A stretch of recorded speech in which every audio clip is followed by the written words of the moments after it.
Traffic hirit tayo this Friday as of 6:21 in the morning. Yan po nakikita ninyo, yan ang live na sitwasyon.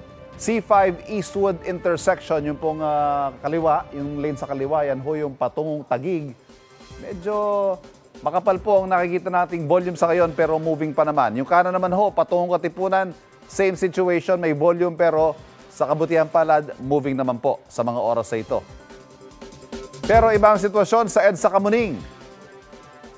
Tulad ho na nakikita ninyo yung nasa lane sa kanan, yung southbound, patungong Ortigas at Makati, mabigat po ang daloy ng trapiko, halos hindi gumagalaw.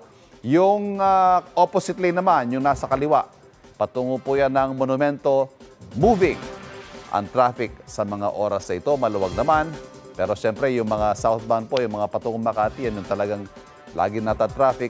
Araw-araw po yan, ganyan ang sitwasyon. Ingat po tayo sa kalsada. One last push, let's go!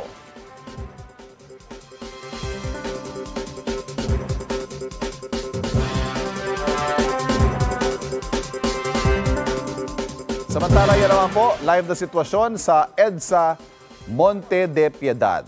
May nakita din po tayong pagpila ng mga sasakyan sa mga oras na ito. Paakyat siguro ito ng, flyover. Ayan, may volume tayo nakikita.